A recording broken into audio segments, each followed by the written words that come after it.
Chancellor. He is also Vice Chancellor. He is the Vice Chancellor and Director of Indian Agricultural Research Institute, New Delhi. వారు coincidentally he happens to be a Telugu Andhra person. He was the director of NAR, National Institute of Agricultural Research Management. ఇంత ముందు డైరెక్టర్గా he was the director of National Institute of Agricultural Research Management, and I think 2 years back he moved to Delhi as the which is IRI is the premier agricultural research institute of the country. So he is the Vice Chancellor and the Director of the Indian Agricultural Research Institute. So he is the recipient. I think we have that's not the solution. వాళ్ళతో ఏంటంటే మేము interactions జరుగుతుంటాయి. కొన్ని seminars కూడా conduct చేసుకుంటాం. అప్పుడప్పుడు national level సెమినార్స్లో మొత్తం national level అందరూ కూడా అక్కడ సమస్యల గురించి చర్చ జరుగుతుంది. దాంట్లో ఫార్మర్స్ కూడా తీసుకుంటాము. మా సిల్వర్ జూబ్లీ 2023లో జరిగింది.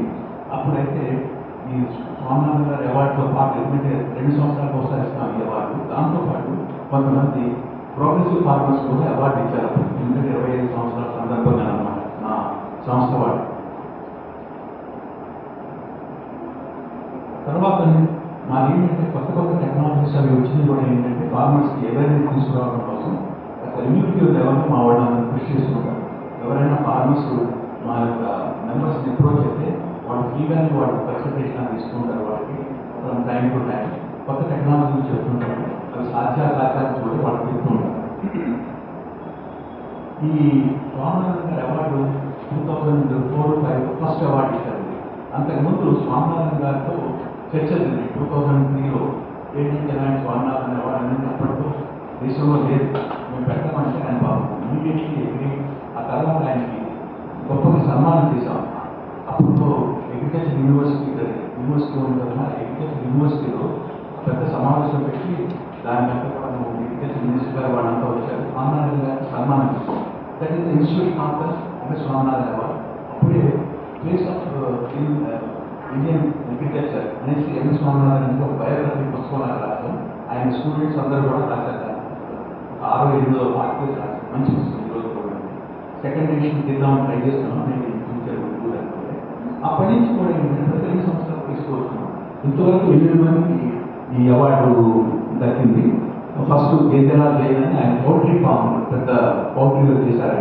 ఆయన చేసిన రీసెర్చ్ వలన ఎన్నో వందల కోట్ల రూపాయలు మన దేశానికి ఆదాయం జరిగింది. ఎందుకంటే బర్డ్స్లో ఆ బ్రీడింగ్ బర్డ్స్ తయారు చేయడంలో ఆయన చాలా సాధికార సంపాదించారు. అలాగే ఇంకోటి ఏంటంటే తర్వాత నెక్స్ట్ ప్రకాష్ గారని, తర్వాత నాగరాజన్ గారని, సాయి కుమార్ గారని, గోస్వామి గారని, సంచలన్ గారు, ప్రవీణ్ కుమార్ గారు మన వైస్ ఛాన్సలర్, ఆయన కూడా అది అవార్డు దొరికింది. అలాగే సత్యనారాయణ గారని లాస్ట్ 2023లో ఇచ్చారు. 8 మంది ఇచ్చాం. ఇది 9th. ఈ సైకిల్లో ఏంటంటే 9th స్వామినాథన్ అవార్డు. జాతీయ స్వర్ణ పత్రాలని, ఆ తర్వాత 109 పుస్తకాలు అధ్యాయాలు రాశారు. తర్వాత 150 రేడియో పత్రికలు చేశారు. ఆయన రీసెర్చ్లే కాదు, ఆయన ఎక్స్టెన్షన్ పర్సన్ కూడా ఎక్స్టెన్షన్లో కూడా చాలా ఎక్స్టెన్సివ్గా ఆయన కృషి చేశారు. ఆయన చేసే కృషి కూడా 0.3 మిలియన్ టన్నులు కార్బన్ డైఆక్సైడ్ ఉద్గారాలను తగ్గించాలి. ఇలా రకంగా ఇదంతా క్వాలిఫై చేశానని ఇక్కడ ఉన్న డీటెయిల్స్ మీకు షేర్ చేస్తాను. మేమంతా కూడా ఆయన చేశాను రీసెర్చ్ డీటెయిల్స్ అన్ని కూడా. So it has an impact. మేము చూసేది ఏంటంటే ఇక్కడ ఉన్న క్యాండిడేట్స్ చేసిన రీసెర్చ్ కూడా ఇండియన్ అగ్రికల్చర్ ఇంపాక్ట్ ఎంతవరకు ఉన్నది ముఖ్యంగా చూస్తాం. Impactful research. ఇది 100th బర్త్ సెంచరీ మనం సెలబ్రేట్ చేసుకున్నాం 2025-26 వరకు. మాకు 100 years. దాంట్లో గవర్నమెంట్ ఆఫ్ ఇండియా ఎన్నో ప్రోగ్రామ్స్ కండక్ట్ చేసింది. ఎంఎస్ స్వామినాథన్ ఫౌండేషన్ కూడా చాలా ఎన్నో ఫండ్లు తయారు చేశారు. సో మేము కూడా ఏంటంటే మా యాన్యువల్ బాడీ మీటింగ్లో మేము చేస్తాం. ప్రస్తుతానికి ఏంటంటే ఇది స్వామినాథన్ అవార్డు సంబంధించింది కాబట్టి దీనికి కమిటీ అది చేసాం. ఫస్ట్ స్క్రీనింగ్ కమిటీ పెట్టుకున్నాం. ఆ స్క్రీనింగ్ కమిటీలో ఆ ఎమినెంట్ సైంటిస్ట్ నాకు retired people and those who have no bias or anything చాలా ఇంపార్షియల్గా చూసి అన్నింటిలో స్క్రీనింగ్ చేసి ఆ తర్వాత స్క్రీనింగ్ చేసిన దాని గురించి అంతా కూడా అనమాట తయారు చేసి సెలక్షన్ కమిటీ, ఎపెక్స్ కమిటీ, ఆ ఎపెక్స్ కమిటీలో సెలక్షన్ చేసేవాళ్ళు.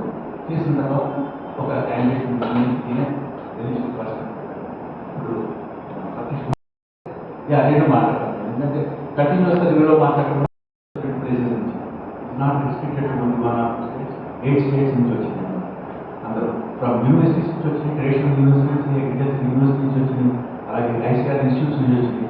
ఈ రకంగా అనమాట there is kind of working here in నార్త్లో కూడా డైరెక్ట్గా 4 సంవత్సరాలు పనిచేశారు.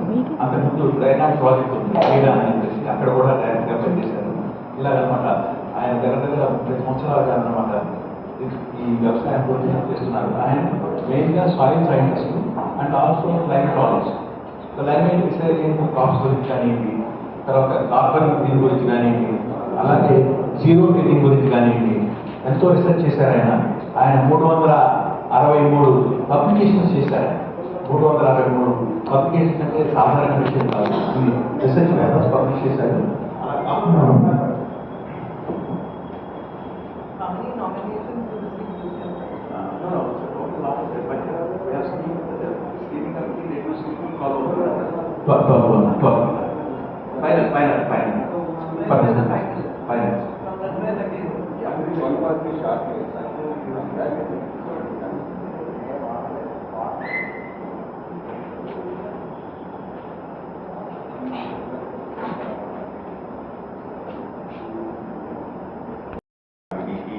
వ్యవహరించి ఆ కమిటీ ఎవరు ఈ సంవత్సరం గ్రహీత అని నిర్ణయించారు.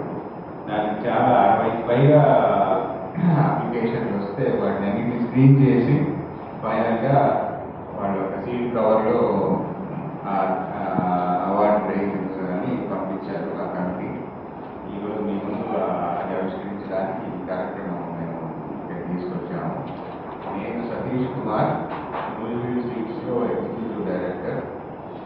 ఆయన విద్యాసాగర్ గారు, ఆయన area retired ICR employees association ఆ సంస్థ యొక్క ప్రస్తుత అధ్యక్షులు. సో ఆ అవార్డు గురించి, దాని పూర్వాపరాల గురించి, దాని విశేషాలు మీతో విద్యాసాగర్ గారు పంచుకుంటారు. ఇదంతా కూడా ఏంటంటే అనౌన్స్ లిస్ట్ అంటే అదంతా జరిగిన తర్వాత డిసైడ్ చేసామన్నమాట.